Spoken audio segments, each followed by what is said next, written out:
The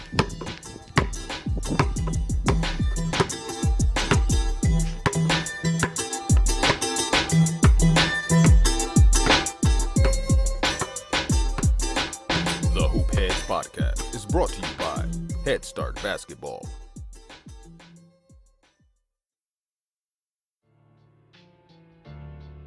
Hey Hoopheads! Wanted to take a minute to shout out our partners and friends at Dr. Dish Basketball. Their Dr. Dish shooting machines are undoubtedly the most advanced and user-friendly machines on the market, and they truly accelerate skill development faster than ever. Learn more at drdishbasketball.com and follow their incredible content at Dr. Dish B-Ball on Twitter, Instagram, Facebook, and YouTube. Mention the Hoopheads podcast and save an extra $300 on the Dr. Dish Rebel, All-Star, and CT models. Also, make sure to check out the new Dr. Dish Home Machine, which is perfect for these crazy times when gyms and schools are closed. Visit drdishbasketball.com for details. That's a great deal, Hoopheads. Get your Dr. Dish shooting machine today. Hi, this is Coach Corey Harris from the Beijing Royal Fighters CBA team, and you're listening to the Hoop Heads Podcast. Let's get into it. Prepare like the pros with the all-new Fast Draw and Fast Scout. Fast Draw has been the #1 play diagramming software for coaches for years, and now with its integrated web platform, coaches have the ability to add video to plays and share them directly to their players' Android and iPhones via their mobile app. You'll quickly see why Fast Model Sports has the most compelling and intuitive basketball software out there. In addition to a great product, they also provide basketball coaching content and resources through their blog and Playbank. For access to these plays and more information, visit fastmodelsports.com or follow them on Twitter at FastModel. We're able to coach them hard on the court because they know we love them hard off the court. Terrence Munch Williams has been the executive director of ProScholars Athletics since 2008. Williams attended and graduated from the Holderness School, a selective boarding school in New Hampshire. Terrance holds a bachelor's degree in Sociology from Wesleyan University in 2002. After graduating from Wesleyan, Terrance served 2 years in the Teach for America program and went on to teach first grade for 3 years in a school located in New York City's South Bronx. After teaching, he spent 2 years as Dean of Students at East New York Preparatory Charter School and earned a master's in education/building leadership at the University of Phoenix during this time. It was at this point that Terrance decided to return to his roots and accepted a position as educational coordinator of the SCAN Reach for the Stars program at Mulally Recreation Center, a program he participated in as a child. Within a year and a half of returning to SCAN, Terrance was promoted to center director of the Mulally Recreation Center. While returning to the SCAN organization, he began working with the initial group of students who would help create the foundation for the ProScholars athletic program. Under his leadership, ProScholars Athletics has grown from one team of a handful of after-school students to a basketball program recognized as the top men's basketball AAU program in the country. Understanding that team sports can be a springboard to numerous academic and social opportunities, Williams has spearheaded an educational movement that has seen student-athletes earn admission to prestigious boarding and Catholic schools located throughout the Northeast, as well as numerous Division I scholarship offers for its participants. We recently launched the Hoopheads Mentorship Program. We believe that having a mentor is the best way to maximize your potential and become a transformational coach.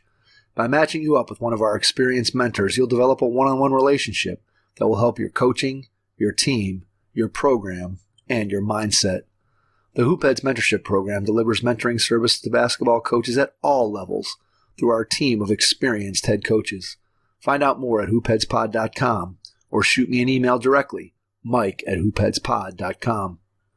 Our roster of shows is growing, so don't forget to check out all our other podcasts on the Hoopheads Pod Network, including Thrive with Trevor Huffman, Beyond the Ball, the CoachMaze.com podcast, Players Court, Bleachers and Boards, and our team-focused NBA podcasts, Cavaliers Central, Grizz and Grind, Nuck If You Buck, The 305 Culture, Blazing the Path, #Lakers, Motor City Hoops, X's and O's NBA Breakdown, Spanning the Spurs, the LA Hoops Pod, and coming soon, Thunderous Applause.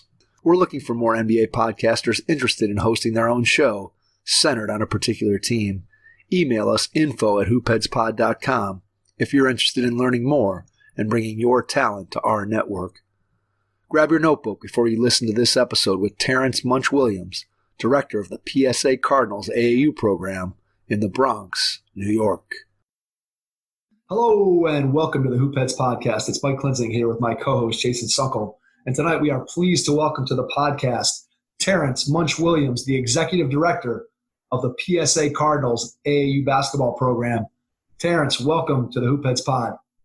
Thank you guys for having me. Pleasure's all mine. Looking forward to being on the podcast. We are excited to have you on, be able to dig into all the great things that you've been able to do in the game of basketball and outside of the game of basketball. You have a lot of interesting things on your resume. So let's start out by going back in time to when you were a kid. Just give us an idea of what your athletic background was as a kid, what sports you played, how you got into the game of basketball, and we'll just kind of take it from there. Yeah, I mean, young age, you're running around, you're doing a bunch of sports, baseball, football, basketball, soccer, whatever you get yourself into to stay out of trouble. Growing up in the Bronx and in New York City and the inner city and in the heart of the ghetto. So we were just doing everything, from kick the can to any sport that we could think of as youth. And then kind of, I settled into the basketball sport kind of based around the finances that came with that particular sport. It was cheaper. You needed some shorts and a pair of tennis shoes, right? You were good to go. You basically needed whatever you were wearing that day, and you walked to the park and you started running around. Whoever had the basketball, it was pretty much a free opportunity. And my mom was like, "Look, I can't afford all the rest of those sports that you're thinking about, so start making that your home, the basketball court in the park." So that was when I kind of picked it up at like 12, 13 and never looked back, to be honest with you. What was the playground basketball scene like in the Bronx while you were growing up? Yeah, it was good. I mean, you at that time, everything was about, the street ball, the coming outside in the park and trying to find a way to win and stay on the court. And if you lose, you have to wait 6 or 7 games. The young guys trying to play with the older guys trying to bully you and send you to the little kid court. And then the way we kind of operated was, it was, the guys who played together was based on your neighborhood. So you would come to the park with like 5 or 6 of your friends, and all these different locations of neighborhoods would show up to that same location, and we would kind of battle it out. But it was good bonding, good friendships. But those games were wars. They were. You didn't want to lose because you just didn't want to get off the court because you had nothing else to do for the rest of the day. So we spent a lot of time outside in that park. It was walking distance from our apartment building, so your parents never had to worry about where you were, and you got all the exercise you could possibly have. I mean, we played from sun up to sundown, literally, and drink out the water fountain and continued on blood, sweat, and tears. So it was beautiful, to be honest. Did you ever get an opportunity to get court time by yourself, where you could kind of work on your game, or was working on your game limited to just playing pickup basketball? Yeah, man. Like when I was a kid, we never did that. We never did the cones. We never did the trainers. We never did any of that. Like you got better playing competition, like competitive competition, older guys. Like it could be a 25-year-old going against a 15-year-old. Like it never registered to us that age was mattered, or you never spent time trying to perfect your craft, or everything happened off of natural instincts. Like you learn how to take bumps, you learn how to finish layups, you learn how to take floaters because you're playing older guys, and you learn how to pass and defend, stronger guys, just because everything came down to the same thing. You win, you stay on, you lose, you are literally lost without anything to do for fun. So we didn't grow up with the things that the guys have now. So when you think about the differences in the two systems, and I didn't grow up in New York City, I grew up in Cleveland in a suburb, but I was always kind of like you in terms of looking for games and trying to find the best games in the city and driving around and always searching out and being able to play and just do those kinds of things. And obviously, as you said, kids today don't do that. They don't have those same opportunities to play against older players who kind of teach them the tricks of the trade. And you got to learn how to use your body, and you got to know how to bump, and you got to know how to do this and do that some of those older players teach you, whereas today kids grow up in the gym with mom and dad watching, or with a trainer there with them, with a scoreboard. And so there's something I think that is missing from the game of basketball in terms of players' development that kids that grew up in the way that you and I did had, that kids today don't have. So when you're thinking about your PSA Cardinal program, how do you try to instill or incorporate aspects of that, what you think are the positives that you took away from playground basketball? Is there any way that you can try to incorporate that, or anything that you do to maybe help those kids that are part of your program maintain that competitive spirit? Because I think that's one of the things that you always hear about, when you have people that knock AAU, they say, they're playing so many games and winning just isn't as important. So how do you try to get that message across to the kids that are part of your program that was just something that you picked up naturally? Yeah, well, first of all, we do quality over quantity when it comes down to our schedule. So the myth is that, you guys are playing 85 games a year, when the reality is we're probably playing 20 to 25, maybe 30, right, at the high school level. So everything that we do is in a competitive environment as far as the games are concerned. And then with the EYBL being structured the way it is, every single game counts towards your record. So it's kind of like an NBA schedule where you play, you get to a city and you play 4 or 5 games. You get to another city in a couple of weeks and you play another 4 or 5 games, all in trying to win a certain amount of games and come in, the top 4 or 5 in your conference in order to qualify for the Peace Jam, which is the equivalent of like the NBA playoffs. So we're teaching our guys to love winning. We're teaching them how to be competitive, and not just jump on the basketball court for any and everything. Like we don't just run around doing 100 games. Then from the practice standpoint, all of our drills, all of our components to our workout, the way we design our practices are extremely competitive, where there's consequences for not performing well, or there's consequences for not making something happen in a certain amount of time. It's structured as far as, everything is on a time restraint.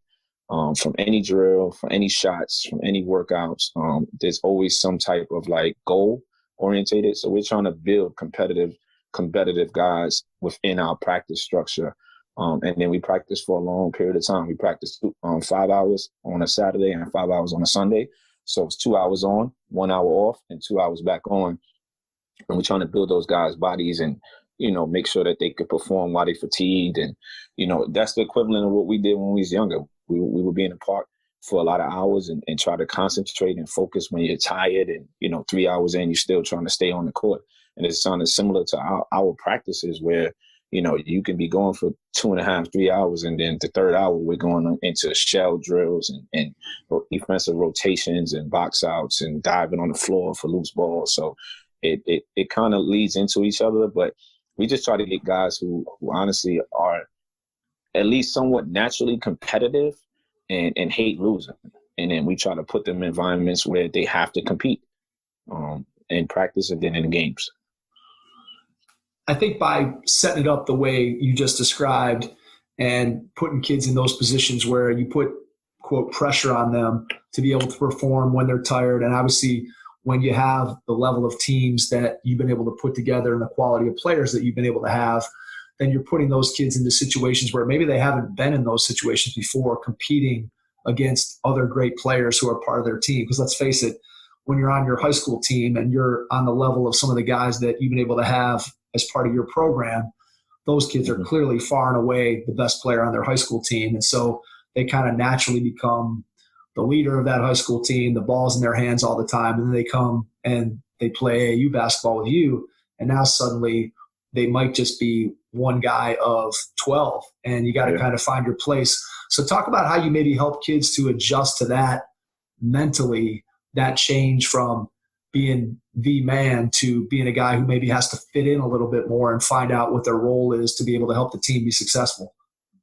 Yeah, I mean, we're fortunate, right? Well, we've already placed about 82 guys in Division I in the last 8 years. So we come with a certain pedigree for guys being able to get to the next level. And in doing so, we try to develop and structure our entire program in somewhat of a college bubble where we design things where everything is done from that fashion. So we find guys who understand that they need to play with other talent. We find guys who want to win. We find guys who want to share. We develop those guys year in and year out, as they're moving up the ladder from one grade to the next. But we put winning at a premium. We put competitiveness, team orientated goals in the forefront. We discuss individual goals before we get on the court, and we discuss team goals, and we try to align those two entities into one. And then most importantly, we explain each person's role from that team's perspective, and break it down and say, hey, listen, you might have been the guy taking the most shots on your high school team, but here we need you to limit those shots because there's other guys here, and this other big guy is going to be the guy who blocks shots and rebounds and runs the floor, and this other guy is going to be the defender. And we kind of get you get your roles on the team, and you try to master those roles because it all equals winning. And if you win, you're going to get a chance to play in front of more college coaches. And if you win, you're going to get a chance to get more scholarships. And if you win, you're going to get more exposure and more rankings and more camps and all of the things that they're gunning for. It all comes back to winning. And we can't win if everyone is just, on an individual accord. So we try to do things from a team concept. We do a lot of team building. We do a lot of going out to museums and going out to the movies and going to church together and doing community service together and doing group texts and just anything and everything that can lead to those guys having some type of camaraderie. One of the things that we do that's a little different than most programs is on the weekends, our guys giving their cell phones for the entire weekend. So the cell phones are in the drawer. And then those guys are able to eat lunch together, eat breakfast together, eat dinner together, communicate in the hotel room, do study hall, communicate on the van ride, communicate on the flight, communicate in the lobby, just everything that has to do with building these guys to be friends and getting to know each other. And now we up to the part where we're doing, investment banking classes and talking about stocks, talking about real estate, just all these different things on the road. So it's a different type of structure, but it all comes down to having unselfish guys that get, and families, honestly, that get the big picture to what we're trying to accomplish. And the why has been the same why for a long period of time, which is, let's get everybody to school for free.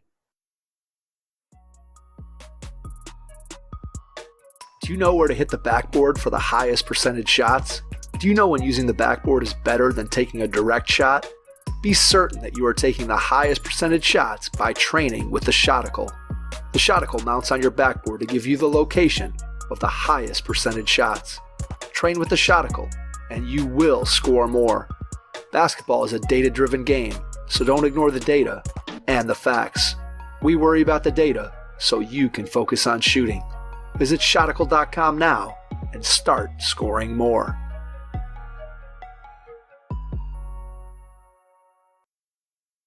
All right, so let's work backwards here. And now that you've had your program established and clearly you've had a tremendous amount of success, and as you mentioned, the number of guys that you've been able to send on to Division I, that kind of feeds on itself where people now know your reputation and they know what you're all about. But I imagine that when you started, that wasn't the case. And you had to do a lot more selling of you and selling of your program in order to get it to the point where it is now and where you can do the things that you just described, and people are almost already bought in before they even set foot in the door because your reputation precedes you. So take us back to when you first started. What was the genesis of starting the AAU program? Just think back to that time when it first began. What was your vision at the time, and then how did you go about trying to make that vision a reality? Yeah, I mean, it was a beautiful grind. I mean, it was literally trying to put a seed in the ground and water the flower and hope the sun come out and build from the bottom. I mean, there was no rush, there was no pressure. There was strictly some young men at the age of about 12, sixth graders that were in the after school program I was running, and I was a director of the center, and it was really like a somewhat of a gimmick where it's like, hey, listen, come to the after school program, do your homework, get your tutoring on, do these classes. And then at 6 o'clock, we'll put you guys through some workouts, and kind of just built from that, where it was like, okay, I trust that. And, the guys would come in every single day, and, Monday through Friday, we would do the same structure, feed those guys, make sure they did their homework, make sure they did their classes. And then 6 p.m. to 8 p.m., we would put them through drills, and we would work them out, and we teach them the game. And then we started playing on the weekends and local events, whether it's just around the city in Harlem, Queens, Manhattan, the Bronx. We made those guys, and we allowed them to connect their academics with their athletics. And we did that for like 2 years, and we did a ton of winning in the local area, right? And then we started to branch out with the same guys. They moved up to 7th grade, and we added maybe 1 kid or 2 kids, and kept it real small, mom and pop. Had the right staff, and we spent a lot of time with those guys. We were doing weightlifting, we were doing track workouts, we were running stairs, we were doing stations, we were doing study hall together. We was just doing everything. We had summer jobs, and everything you could think of. We had those guys all year round in a facility that we touched them every single day. So academically, we knew where they were. Socially, we knew where they were, and athletically, we knew where they were. So we had some really good gauges on them. And then we started playing in like New Jersey or Philadelphia and smaller AAU events in like 7th grade, and we started winning there. And then, we kept winning, and the team got to like 8th grade, and then 9th grade. And, we were doing a lot of fundraising, a lot of car washes and scratch off cards, just everything you could think of to continue to keep it going, right? And the kids were doing great. They were going to really good academic schools. We were getting kids in the prep schools at an early age, at like 7th grade. The parents were great. They was super supportive, and we were traveling around in like one of the parents' cars, and a couple of the coaches' cars, and we were just making it happen at the end of the day. And one thing led to another, and then Nike came into play. I think when those guys, that was like the 2014 class. I think when those guys were in like maybe 10th grade, we became like one of the, I guess, the #1 team in the country, according to some polls, for a couple of years, and then got the Nike sponsorship, and kind of like, it is what it is today. All right. So one of the things that has kind of been a theme through what you've said, and maybe something that our audience isn't aware of, is you kept talking about some of the offerings that you have for your kids and the things that you have available to them that are not strictly basketball related. And so I think that ties in really well with your own background. So let's go back in time to when you're in high school. Just give us a little bit of your background as a student, and then kind of what your goals were when you went to college, and then obviously you came out and wanted to teach for America. So just kind of give us the rundown of your academic career, and then how that played into ultimately what your vision was for what you ended up doing as this thing came together on the AAU front. Yeah, so I'll just jump right to high school. Like, I went to Taft High School in the Bronx, which was at that time considered one of the worst public schools in New York City at minimum, probably in the country. I graduated there in 4 years. I was just an average student, loved basketball, spent a ton of time just doing that and getting good enough grades to continue to matriculate up the ladder. Then when it came time to graduate, I had a mentor named Marsha Scipio, who ran the SCAN Reach for the Stars program, which is like your local Boys and Girls Club. And I was a part of that program. And when it came time for me to pick a college, she was like, listen, I don't think that you're ready for college academically. And I'm like, what are you talking about? I just passed all my classes for 4 years. Like, I got a diploma saying I'm ready, and I have options. Like, I can go to school. So she's like, listen, you're not ready. We should do this boarding school. And I'm like, what are you talking about? She was like, there's a boarding school called Holderness School in New Hampshire, right? And I'm like, Holderness School? I'm like, New Hampshire? So so long story short, I trusted her. Basically, that's the fork in the road that changed my entire life, to be honest, academically. So I go to Holderness School, but the trick to it was I didn't realize that they put me back in the 11th grade when I got there. So they made me like repeat 2 grades. So when most people are thinking, hey, reclass, you do a year over or post grad, I didn't realize they were sending me back to 11th grade until I'm like fully invested in the classes. And she's like, yeah, you in 11th grade because you needed just your foundation to be fixed academically. Because at the end of the day, I was passing classes, but I didn't take school serious whatsoever. So when I got to that place, it was small. It was about 250 students, co-ed, majority Caucasians, probably like 5 Black kids in the entire school at the time, 3 Black staff members. But basketball wasn't that good. You know, I'm coming in from the city of New York to the first day there, I'm canoeing and going camping. I'm like, what the hell are we doing here? This is crazy, right? So, but it's at that place where I learned how to be competitive academically, because it was a small class setting. It was like 12 kids there, you know, teacher, small group, around the clock tutoring, real hands-on, everything from chapel to dress code. It was like, honestly, just a whole new world. The first week I called home, you know, and I'm like, hey, I'm talking to my brother. And I'm like, hey, I'm ready to come home. And he's like, well, what are you coming home to? There's nothing. Like at that time, reality is I'm sleeping on two chairs in my mom's living room in the Bronx. Like there's nothing for me to come home to. Like we're on welfare. My sister's at the apartment with a newborn baby. And my brother's like, listen, I don't know where you're coming, but it's nothing here. You need to figure it out. And I called my mentor and she's like, look, I don't know how you're going to get home because I'm not coming to get you. It's 7 hours away. So needless to say, you know, 2 years, I'll get in there and I learned how to become competitive academically. Like the basketball was, at that point, it just became whatever to me. Like I was in there and I was passing time. And, you know, obviously I love the game, but I started to yearn, you know, knowledge and academia and what I can do with it, and reading and remembering things and comprehending what I'm reading and just learning, you know, structures and study habits. And everything was such a rigid thing where everything was time sensitive and you had to put your best foot forward in that realm as opposed to the sports. Like sports came easy to me. I was playing like football and, you know, running track and doing a bunch of stuff. It wasn't that complicated to me, but the academics is where I kind of was, you know, I had something to prove. So fast forward, you know, I graduate from Holderness, probably like a B+ student, honor roll kid. I bust my tail in there, and then I ended up getting accepted to Wesleyan University in Middletown, Connecticut. You know, they recruited me, and, you know, my mentor was like, hey, this is big time. You should go there. You know, it's kind of like a little Yale. And honestly speaking, I didn't realize how academically respected it was at the time. And when I got in, I just remember a bunch of kids coming up to me saying, damn, like you got into that place. And that's where I really, really wanted to go since I was 10 and you got in. So went over to Wesleyan, played 3 years. My last year, I decided not to play because I really wanted to focus on getting a job. And I didn't want to, one of the things I didn't want to do is, you know, become that guy that did all this and it ended up back in the neighborhood with nothing to show for it.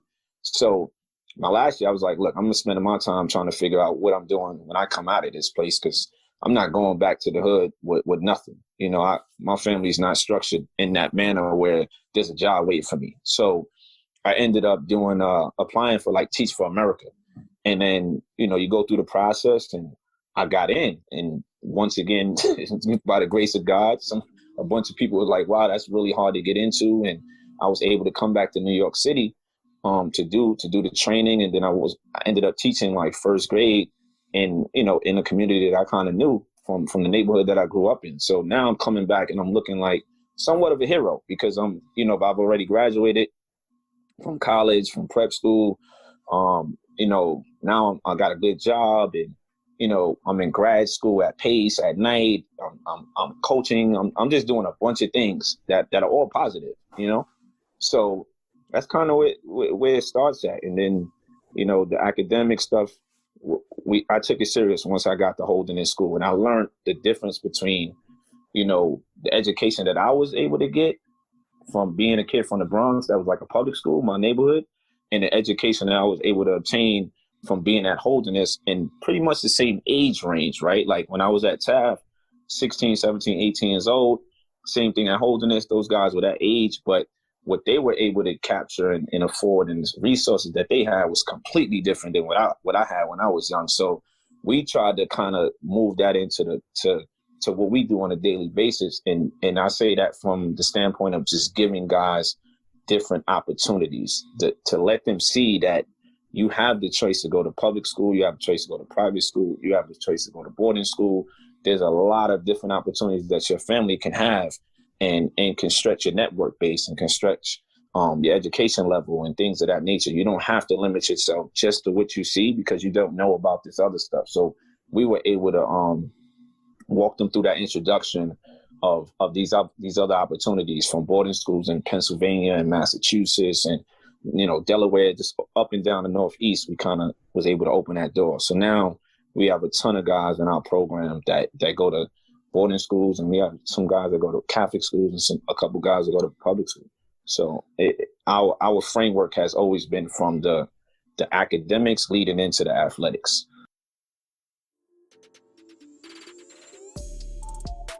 Hey, hoopheads, we all hate ankle sprains, and they happen way too often. Ankle injuries are the #1 sports-related injury. Arise is trying to change that. With the iFast, your athletes get preventative protection and full mobility.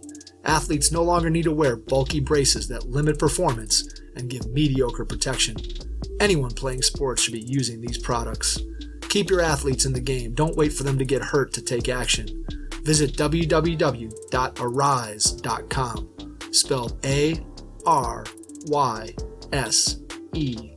and use the code HOOPHEADS to get 20% off the future of performance. That's ARYSE.com with promo code HOOPHEADS to get 20% off.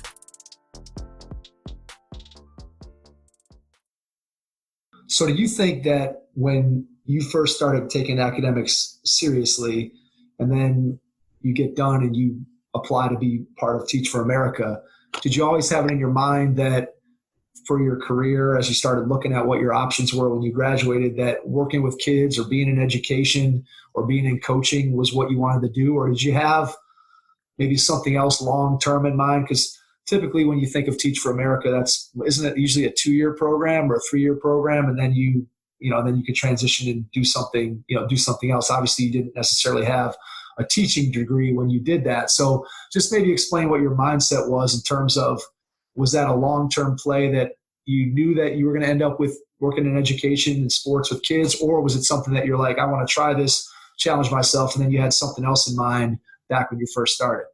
Yeah, I always knew that I was really good with kids, and I loved basketball. Like those two things, I knew somehow, some way they need to connect.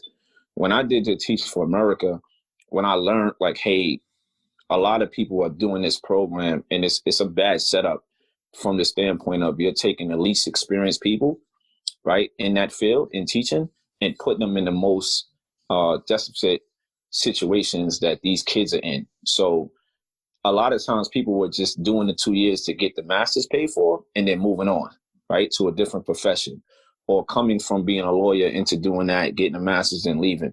I was steadfast in saying, hey, listen, I'm not going to leave these kids after the 2 years. There was a certain level of guilt for me because me being a rookie in that field, I was kind of like behind. So these kids, I was affecting their education. I was teaching first grade. So like, you got a kid in the first grade, this is the beginning of the academic life, and you don't know what you're doing just yet, right? So the beginning, first year, I'm a rookie. There's a rookie second grade teacher. There's a rookie third grade teacher. And I'm saying to myself, wow, what if this kid went from me to her to him? He's only going to get half his education because we're all learning on the fly, right?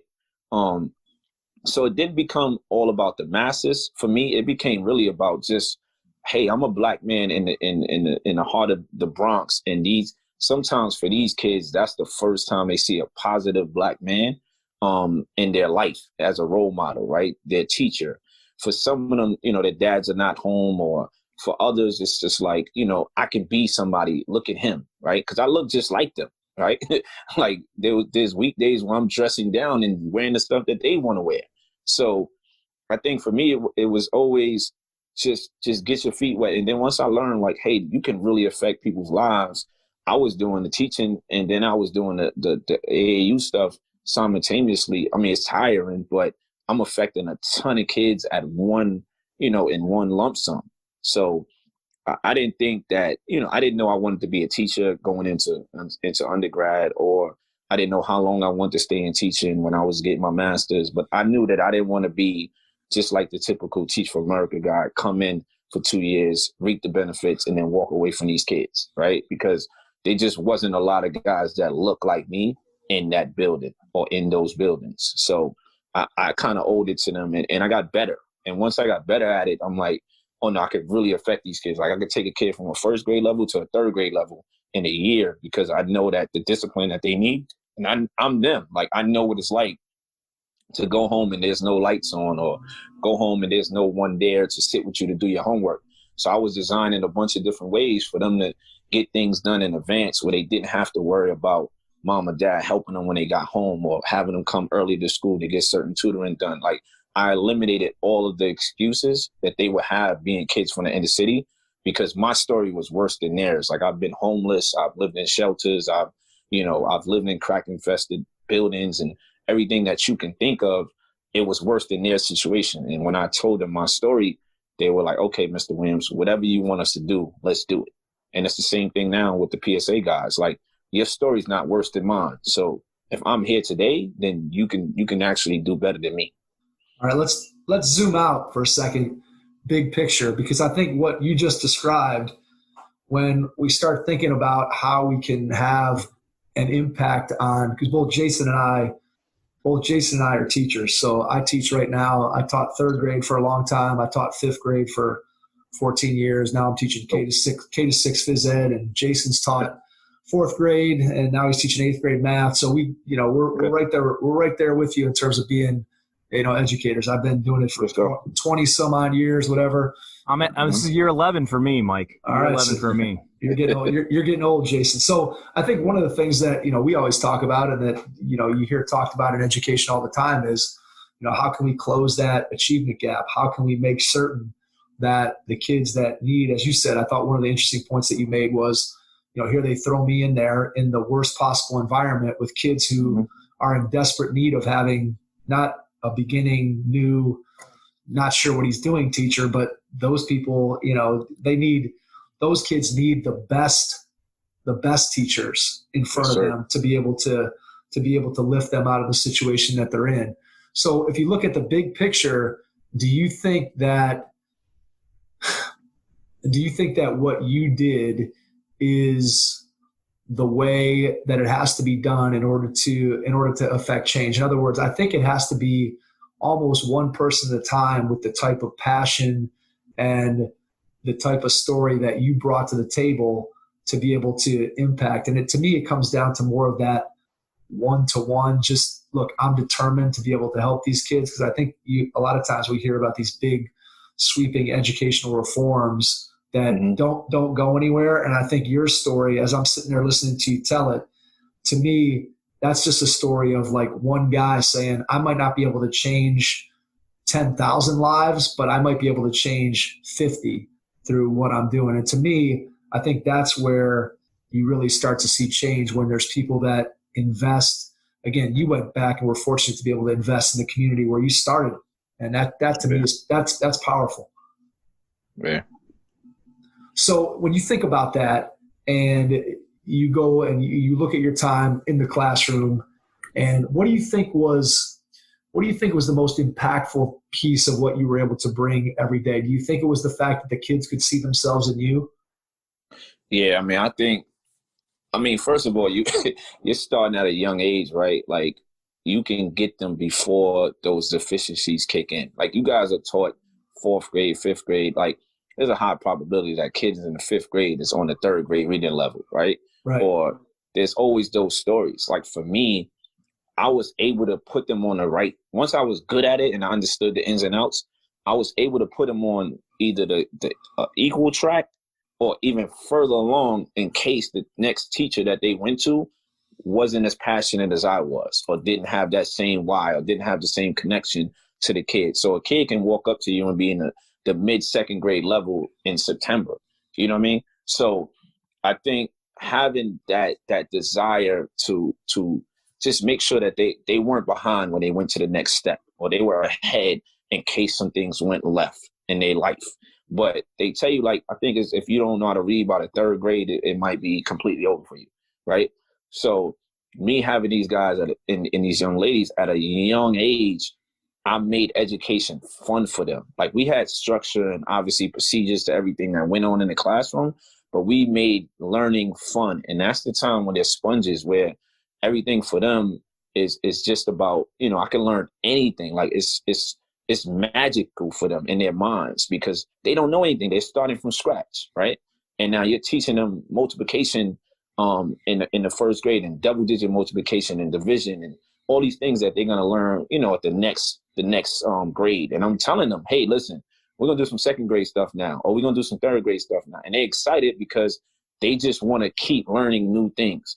So I think I gave them somewhat of that fire at an early age to say learning is cool and being smart is the new thing, it's the new wave. And, but ultimately, for the parents, they looked at me like, wow, this is the same dude that I see, at the corner store. This is the same dude I see coaching kids on the weekend. This is the same, like, this dude is dedicated to my kid. My kid can relate to him, and then for the kids, it's literally like, I mean, at what age does a young Black kid in the ghetto sometimes see a positive Black role model?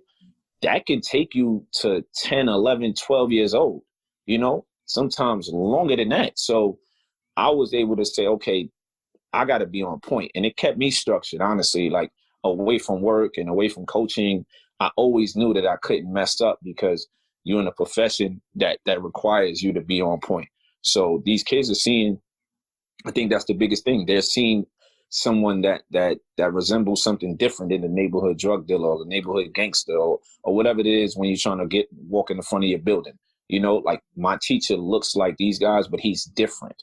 And it's okay to be like that. It's okay to wear a tie, Do you think that translates in the same way to what you're doing with the AAU stuff? And you start talking about having classes in real estate and having classes in investing in the stock market and having classes in personal finance and being able to teach kids something beyond just what they're going to learn from you on the basketball court. Do you think that same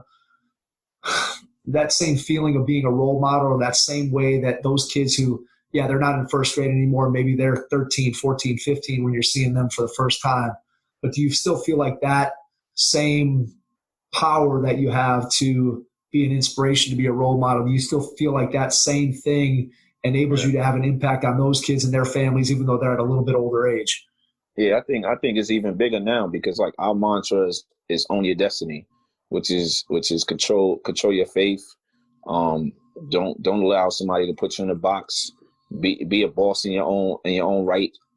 And I think what those guys see is a bunch of Black males that they're dealing with on a daily basis in this program that are pushing them to be all that they can be. You know what I mean? Like, not allow any limits to your growth. There's no ceiling on the court. There's no ceiling off the court.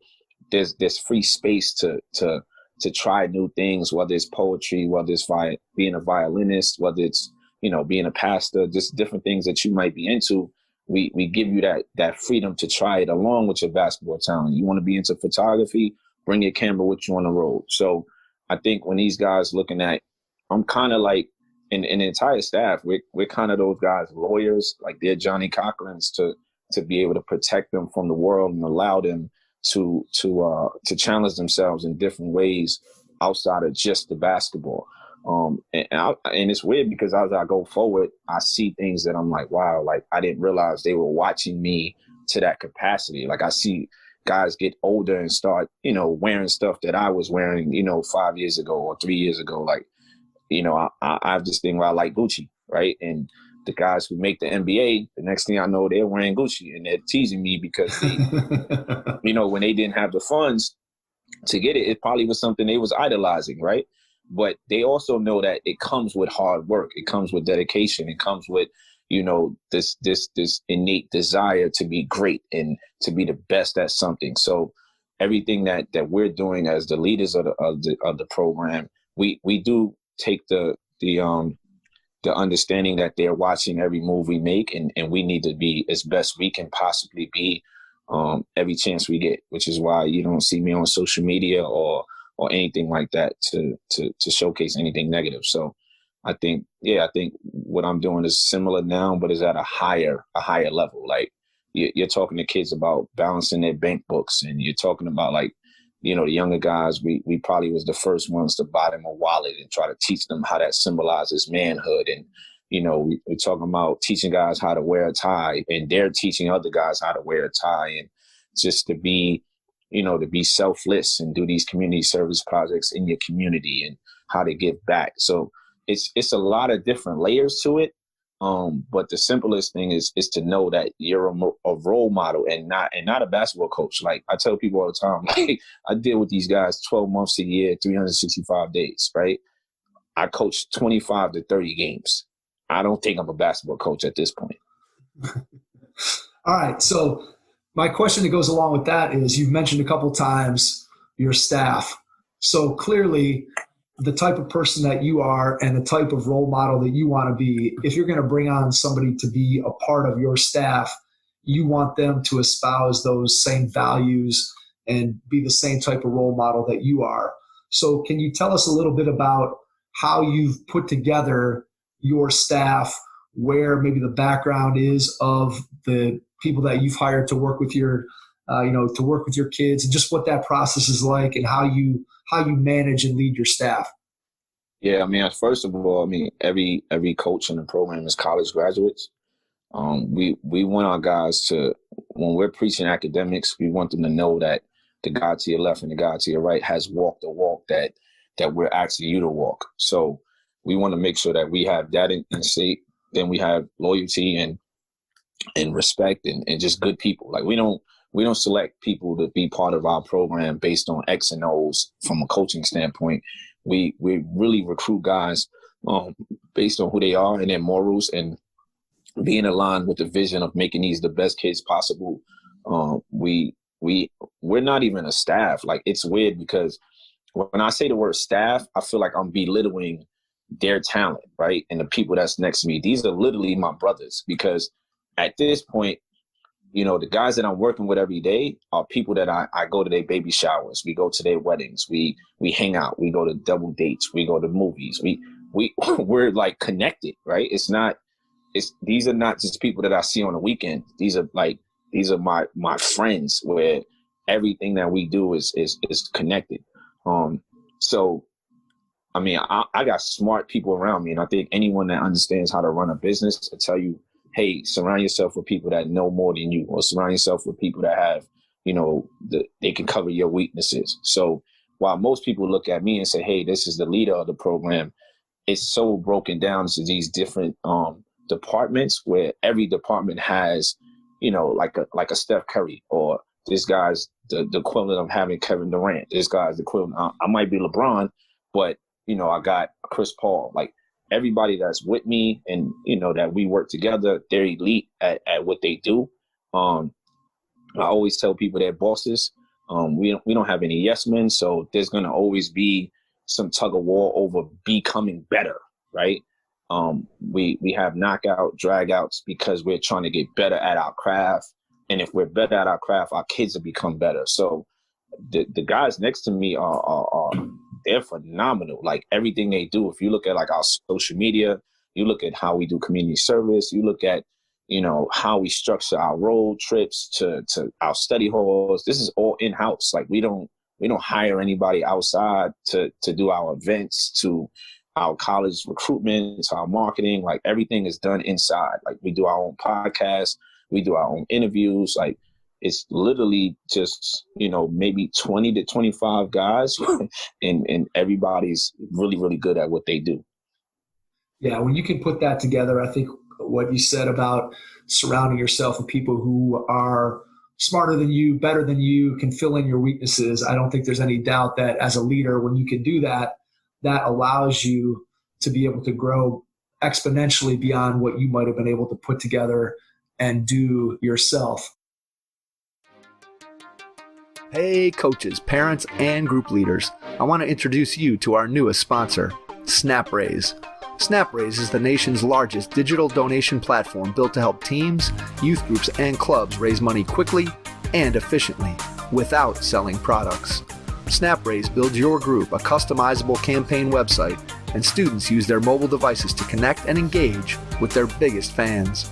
My son's high school team used SnapRaise this season, and our team raised all the money they needed to fund their season, and then some. Getting SnapRaise started is quick and free. Just visit snapraise.com and you'll get connected to a local SnapRaise expert in no time. So when you start thinking about those people that are part of your team and the impact that they can have on the young people, and just the fact of what you've been able to build and, as you said, keep things in-house, what would you say has been the biggest challenge in terms of being able to do that and keep things in-house and not have to look outside your organization for things that you might have needed, maybe let's say back when you first started? So how have you been able to sort of build this thing out into what it's become, utilizing your staff?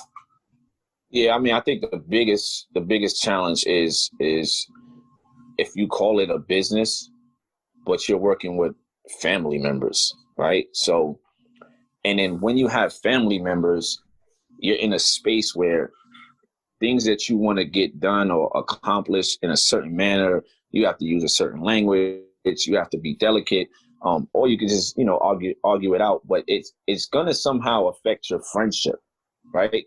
So it's not like, hey, if I'm just talking to an assistant coach, I can just tell him, hey, do this and not worry about his feelings. And I'm not the godfather of his son, So I'm in a space where like everyone that's here, because they're really good and because we're really connected, we have friendships. So you don't want to lose a friendship based on this. And this is obviously God's work, but it still can't be bigger than the friends that you've had for 15, 16, 20 years. Like the four major guys, the other three major guys in the program went to college together, right? And then, so if you look at our staff, there's been guys who are here 10 years, 8 years, 9 years, 7 years. They've given a lot of sweat and tears to this situation. And ultimately, we want it to feel like it's theirs, but they don't own it, right? It's you still working to help a bigger cause, but it's not yours. So you got to be respectful of what people bring to the table. Be respectful of their feelings. Be respectful of their emotions. And one of the biggest things is, as you get older, what used to be fun isn't fun anymore. It becomes somewhat of a job, right? And you don't want to have, like, you got guys who are firefighters and police officers and teachers and counselors, and these guys, construction workers and all these different professions. That's your 9 to 5. You don't want to go to another 9 to 5. This is supposed to be, something that makes you laugh and smile and you feel good inside. So I think the biggest thing is just making sure that it doesn't interfere with the friendship. Yeah, that makes a ton of sense to me. I think that when you're getting and you're putting your staff together, and clearly you have expectations for what you need them to do, what you want them to do, and then they have things that they enjoy, just like you said. They don't want to go and go through the same drudgery that they might feel towards their career, and in their day job. They want to be able to come and be energized by what they do with a basketball program. And I think that's really, really important. When you started this thing and you were beginning to realize that, hey, we've got this group that you started with, and as they started to spread out from winning locally to winning a little bit regionally, and now you start getting involved with Nike and things start happening, at what point do you start to build relationships with college coaches to be able to help your kids to connect with those coaches? In other words, I'm guessing that when you first started that you really didn't have any connections to college coaches. So how did you go about building that network so that you could tap into it to be able to help your kids? Yeah, I mean, there was times when we were cold calling people or cold emailing random schools. Like we would literally look up the numbers, look at the emails, email the coaches, send them our roster, send them mixtapes of the guys, send them video, their GPA, their report cards, just everything. Like, we will draft up an email and basically copy, cut, paste it, right? To 200 coaches. I mean, as they got older, we were playing on the circuit. So guys were seeing us during the live period, but we were extremely proactive with getting to know coaches or getting to know universities. And, we weren't the best at it yet. Obviously we were doing it in the beginning.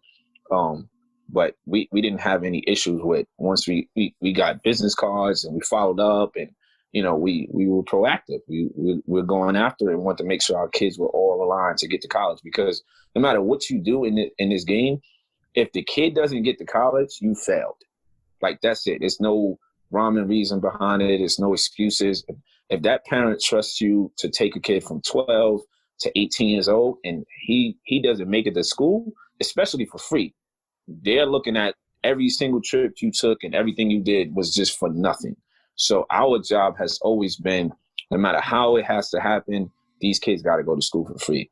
And then we just started building relationships little by little, year after year, to the point now where we could pretty much get in contact with any college in the country. Yeah, I believe that. And clearly when you have the quality of players that you've been able to come through, we could talk about that here in a little bit, but when you've had the quality of players that you've had to come through the program, and you have guys that not only make it to the college level, but eventually make it to the pro level, that tends to give you a lot more credibility in terms of what you're doing and the success that your guys have had moving on through the ranks and being able to do that. Give people an idea of what a player's life is like, or what a day in the life of a player who's part of your program in the summer. Let's say it's during the time when you're playing on the EYBL circuit. Maybe kind of walk us through a week where you're going to have a tournament on the weekend. What does that week look like for your team, your players, for you? What does that look like? Well, I'll just give you, like, let's say we're preparing for Peace Jam. Okay. It'll be 4 straight days of double practices, and double practices consist of 2-hour practices each on court. There'll be an hour of like off court stuff as far as the track, conditioning, running the track, running the hills, running mountains, anything, ladders, anything that got to do with conditioning, right? Getting them back in shape at that time. It's the beginning of July. You'll have film session for about an hour to go over the stuff that we need to get better at. And then by that time, we'll know the teams that we're playing when we get to Peace Jam. So we'll do film session each practice of the teams that we're going to play and come up with a scouting report. We'll have lunch together. We'll have dinner together. Those guys will all stay at each other's houses in New York to bond. What else will we do? We'll obviously do ice their knees and things of that nature. So a lot of that stuff. And then we might be just doing some community stuff, or, working at a local camp to give back, or, just things that keep us bonded. But we'll spend, I want to say, like 9 o'clock in the morning to like 7 o'clock at night for like 4 or 5 straight days. Just perfecting everything that we needed before we went on that trip. And then, on the trip, it'll be the same type of thing. Study hall. If we need to do anything academically, it'll be ice baths. There's no fast food. The phones will be taken away. We'll do the film sessions. We'll do yoga. We'll do pool workouts. We'll obviously have a bedtime, wake up time, morning runs, just an agenda of everything we need to do that week in order to try to be successful. So, I mean, it really would be, a pretty hectic time for those guys to get to play in front of the college coaches. We'll go 4 or 5 straight days of hard work, and then we'll get on the road and try to win the Peace Jam. What kind of feedback do you get from your players that have gone through the program and then they go to college and they go through their first freshman year of college basketball, and then you have a conversation with them during that season, after that season? What do they tell you in terms of feedback about, hey, this really prepared me for my first year of college basketball? What are some things that they feel are really beneficial to them in the transition from being a high school basketball player to being a college basketball player?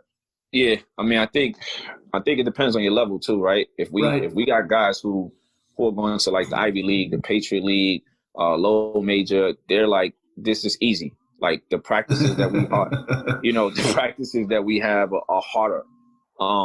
If you got guys that's going high major, they're like, the structure that we had on the road is perfect for what I'm going through because everything is on a schedule and everything is already mapped out for you. And that's kind of like how it is for college. Like when you're traveling and you got to get some reading done on the plane, or, you got the tutors right there at your beck and call. Those guys are excited about that. I think the one negative that they find, and they're a little delusional in the fact that they think the coaching staff are going to love them the way that we love them holistically right away, right? So Yep. we put in a lot of sweat equity with them. So we have this bond and we're able to coach them hard on the court because they know we love them hard off the court. But they're expecting like their head coach after practice to be like spending time with them when the coach is like, no, I got to go to the next thing. So I think they struggle with that. As far as understanding shot selection, minutes played, and how hard you got to play, they're more than prepared. Like our guys, honestly, as freshmen, they're averaging 20 minutes a game, depending on whatever level they go to. They're picking good spots and they're playing right away and they're affecting the game. So the things that we do, like from a practice standpoint, from a technique standpoint, from an expectation standpoint, it aligns itself with a lot of the colleges. And a lot of that comes from us taking college visits to schools and watching practices or sitting down with coaches and asking them questions about things we can get better at, from sleeping habits to eating habits to film sessions, like whatever we can do that mimics what they do at the next level, we try to incorporate that more and more each year.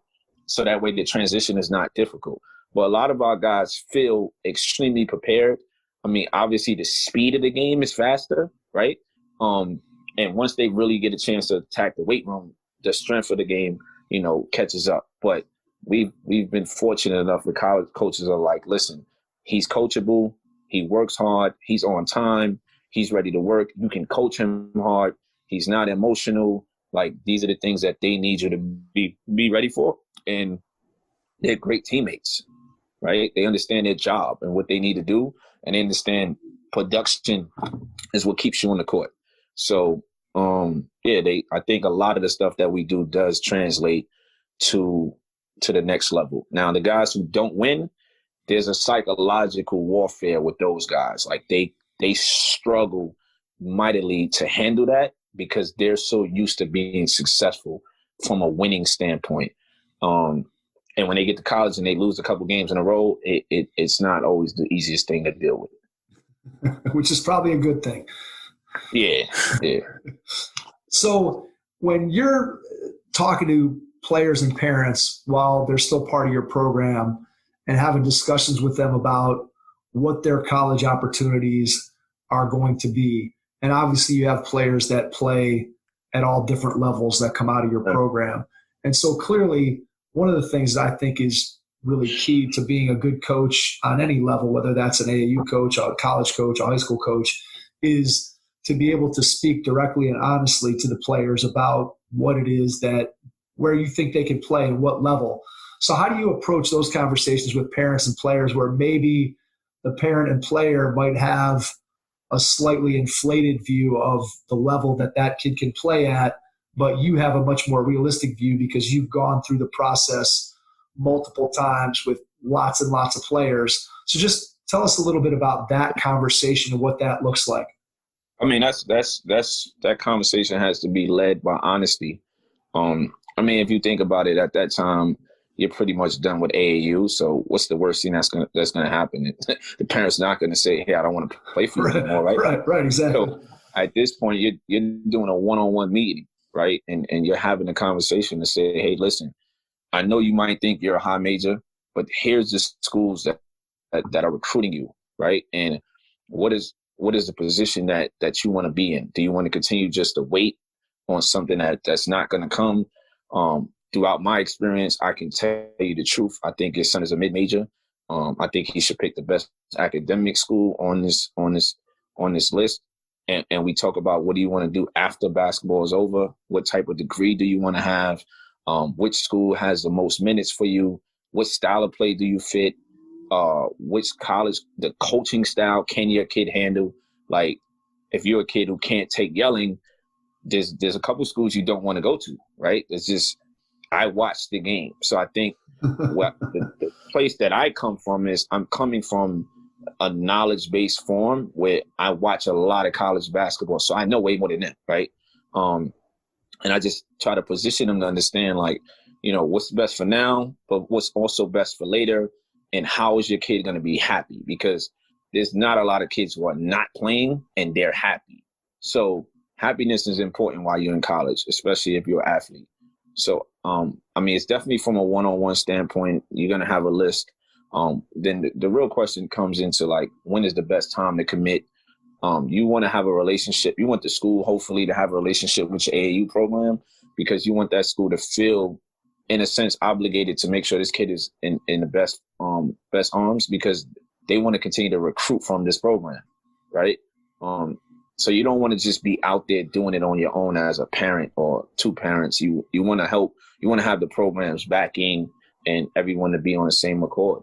So, I mean, a lot of it is based on what the options are, what the playing time is available. Are you going to win? Because you want to do that. And what type of degree are you looking for? How do you work with your players' high school coaches, both through the process of as they're coming through their high school career and making sure that you're on the same page with the high school coach? They're not necessarily hearing a different message from each side. And then in terms of the recruiting process, because obviously college coaches are not only talking to you as on the AAU side of it, but they're also talking to the player's high school coach. So what is your philosophy, or how do you build relationships with your player's high school coach to make sure that you're on the same page and that everybody's kind of working and pulling in the same direction? Yeah, I mean, we spend a lot of time, like, visiting our guys. Like, if you're in prep schools, we'll come up and visit, you know, just regular day and not necessarily watch basketball, but we'll sit down and talk to the college coach. I mean, the high school coach about, you know, what schools he's looking at, what schools he might want to look at, and we'll ask their opinion. Like, hey, what do you think? And if they say the same thing we're saying, we'll be like, okay, cool. Like, this is easy, you know? And then if they're like, hey, nah, I think he should look at this school, and this school, I'm like, all right, well, can you explain why? And then you explain your side, he'll explain his side, and you try to get on the same accord, at least for a couple of schools, because you don't want the parents feeling like the high school coach is pulling them one way, the AAU coach is pulling them another way. It could just get messy. So I think we have a really good relationships with all of the high schools that our guys are at. And honestly, the high school coaches, they don't really get too far involved with the kids' recruitments for the most part, at least, you know, the guys that's in our program. But I think the other thing is relationship building is majority of the kids that they're help being placed at these schools. So the coach is more so saying, hey, you guys can take care of that. I'll just coach them in high school and make sure you're doing well academically. And then you guys can lead that, usher in that situation with the recruitment process. And some parents do everything on themselves. Some parents are like, hey, we need your help. It's not a bunch of schools that our guys are at that their high school coaches are saying, hey, I'm going to be the person that says you should go to school X. Like, it's more of a joint venture, you know? Do you think that was something that you had to build over time in terms of building your trust and credibility compared to maybe, let's say, when you started? I'm sure that process is a lot easier now that high school coaches have seen that you have the player's best interest at heart. Because, you know, there's always that controversy between high school coaches and AAU. You hear it, it's out there that, you know, each side kind of complains about some of the things about the other. But I think what I'm hearing you say and what I've seen with programs that are successful, both talking about high school programs and AAU programs, is there's that communication back and forth. And when you have that proactive communication, now you have trust. And it seems to me that as you've gone along, that you've been able to build that trust with both coaches at the high school level and coaches at the college level. Yeah. I mean, I think for one thing I know is people don't like pressure, right? The high school coaches don't really want the pressure of that kid not getting to school, right? Or that kid being at your high school for 4 years and not going to the Division I school. So AAU does a lot of heavy lifting because of the amount of exposure that we have. So guys are getting offers at a high frequent rate during the AAU seasons because there's such a high number of coaches at the games. So I think what happens is high school coaches are like, oh, no, I'm not going to put up a big argument about this as long as the kid is going to school for free because we all look like we did our jobs, you know? And I think our relationship and our reputation is kind of like, hey, these guys help place the kid in prep schools, then they help place the kid in college. Like, they do so much of the work for you that there's a clean line of understanding what your role is and what my role is and our role is as an AAU side. Like, we need you to make sure the kid has a safe haven to become academically sound. His grades are on par. His SAT scores is headed in the right direction. We'll help with that stuff, but ultimately these are the things that you need to cover and these are the things that we need to cover. But then we communicate during the year where it's like, hey, you know, this school is coming in and see kid X, or this school is really interested in him. This school wants to offer him. But there's no egos. I think as long as the egos are left at the door, you're fine. Because ultimately, we're both working together because the kid needs to go to school. If the kid doesn't go to school, we both failed, right? So, like this year, we're gonna go 12 for 12 in Division I. Like, all 12 of those kids might go to different high schools, but all of their coaches are like, hey, you guys did a phenomenal job doing COVID. You know what I mean? Like, there was no basketball, and if you're let's say you're in high school today and you don't know what your season is gonna look like, but your number one player is committed already, you're happy, right? For sure. So you don't care if he chose Oregon or Alabama. You just know this kid is done and I could sleep better at night, right? So we're all working together to help that end goal. And as long as you're dealing with people that understand that, like, the transition is not that difficult. And we try our best to stay away from high schools that don't want to assist in that process and making sure this kid has the most opportunities possible for college. Like, if it's just about winning for them, we try to get away from that school. Well, I think what I hear you saying, I think this is something that's the hallmark of any good program is it has to be about the kid first.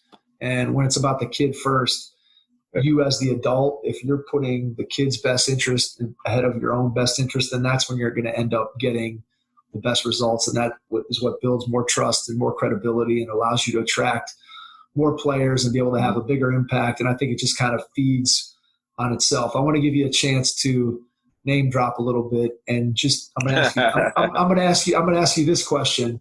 And that is, some of the guys that you've been able to help get their career jump-started and they eventually make it to the NBA. Can you point to you can share some names, but also then just maybe point to some things that you feel separate those guys from – because obviously people who are playing in your program, the kids who are playing in your program are all high-level kids, and they're all kids that are great basketball players. But if you're going to make it to the league – you have to be a cut above. You have to have something different. So in your experience, what's some things that set apart those kids that are truly the elite of the elite?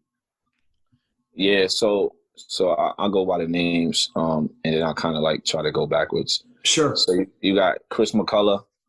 He was drafted by the Nets. You got Terry Larrier. I think he had a stint with the Clippers. You have Thomas Bryant. I think he's with the Wizards now, Washington. You have Thomas Bryant. Oh, Sheck Diallo. He's with Phoenix. You have Omari Spellman. He's with Minnesota. You have Mo Bamba, who's with Orlando. You have Ty Jerome, who's with Phoenix. You have Cole Anthony on his way. I think that's like 7 or 8, right?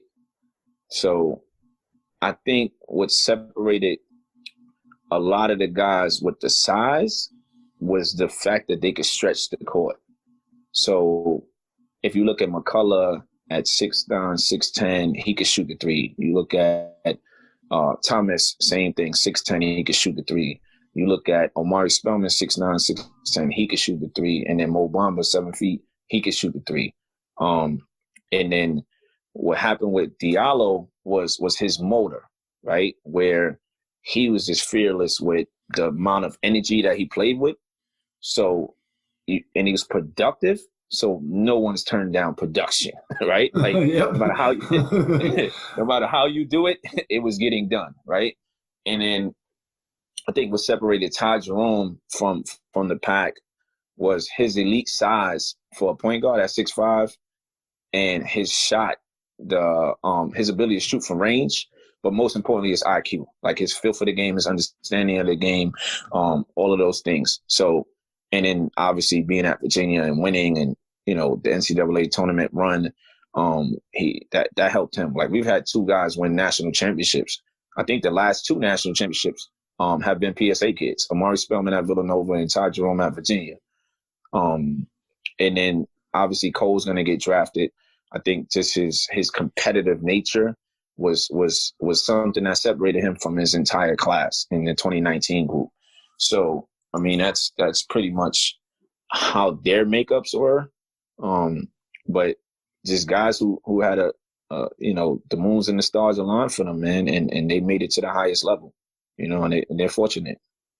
Absolutely. All right, I want to ask you one final question. It's a two-parter, and it's a question. Go one part at a time. One part at a time. All right. So this is the question that I've been kind of trying to wrap up our shows with lately, because I think it kind of gets to the heart of why we all do what we do. So part one is, what is the biggest challenge as you look forward with the PSA Cardinals? What is the biggest challenge that you see? Forget about COVID. Let's just imagine that things get back to normal. Let's cross our fingers and hope that happens.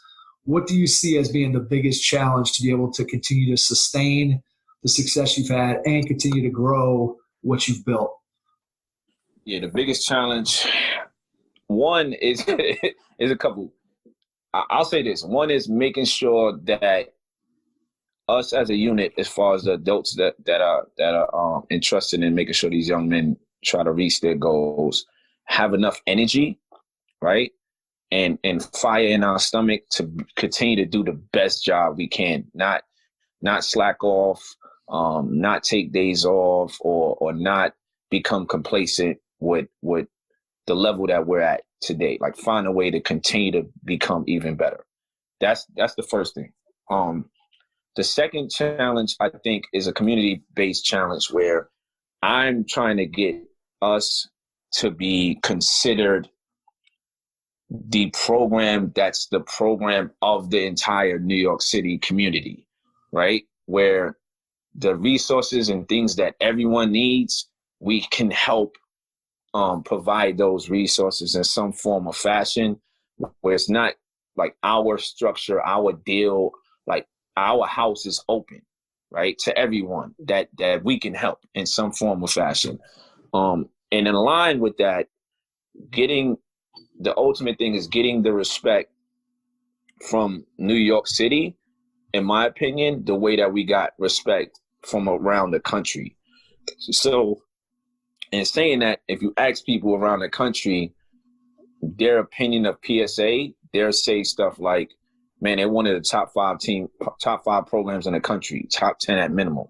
But if you ask Billy from down the street, he'll say they're not good.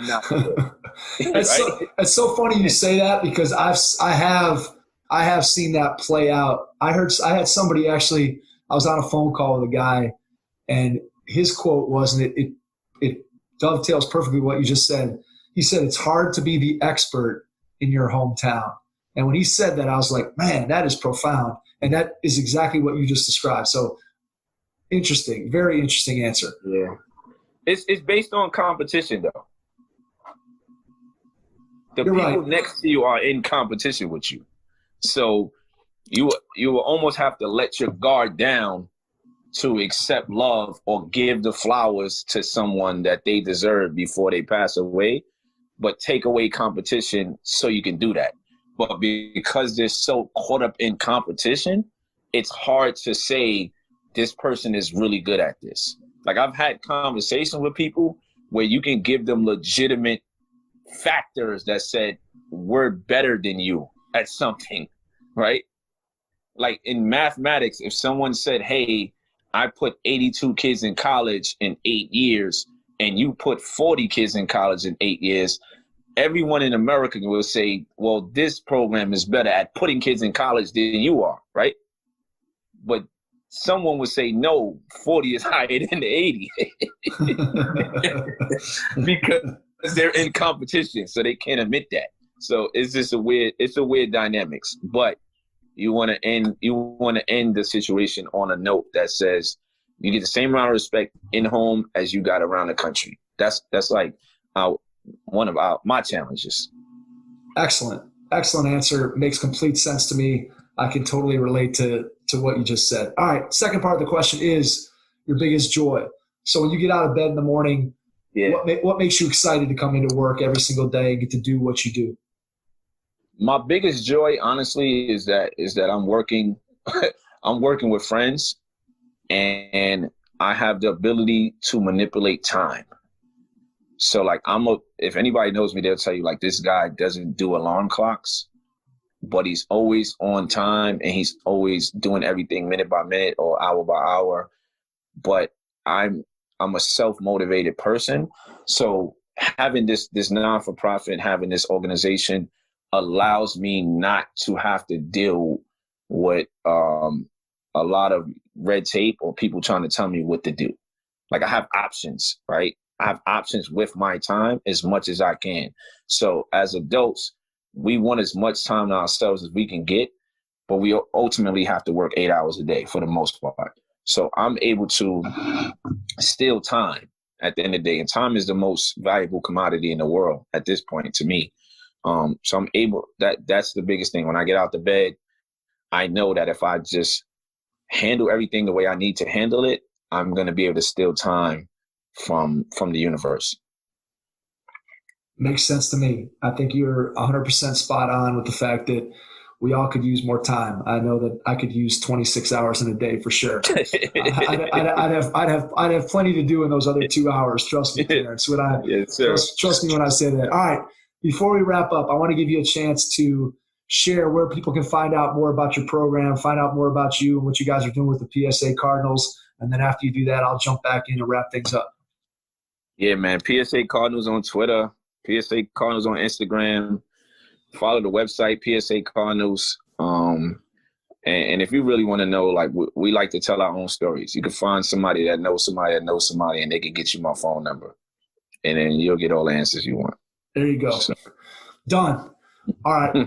Terrence, we cannot thank you enough for spending an hour and 20 minutes or so with us tonight and sharing your story, which, again, I think there was a lot of things in there that coaches and basketball people can take from it and learn. And clearly, when you talk about education, that's always a subject that Jason and I are passionate about, and clearly you're passionate about it as well. And we cannot thank you enough for taking the time out of your schedule to jump on with us. It's been an absolute pleasure getting a chance to know you and have this conversation. And to everyone out there, thanks for listening, and we will catch you on our next episode. Thanks. If you have an existing podcast or are looking to launch your own pod but aren't sure where to start, the team at My Podcast Manager can help. Our podcast team works behind the scenes so you can do what you do best. We'll help you launch your podcast, make it sound great, and free up your time for the more enjoyable parts of podcasting. If you're ready to put your podcast editing, production, and promotion on autopilot with a trusted team of podcasting professionals, visit mypodcastmanager.com to get started. Thanks for listening to the Hoop Heads podcast, presented by Head Start Basketball.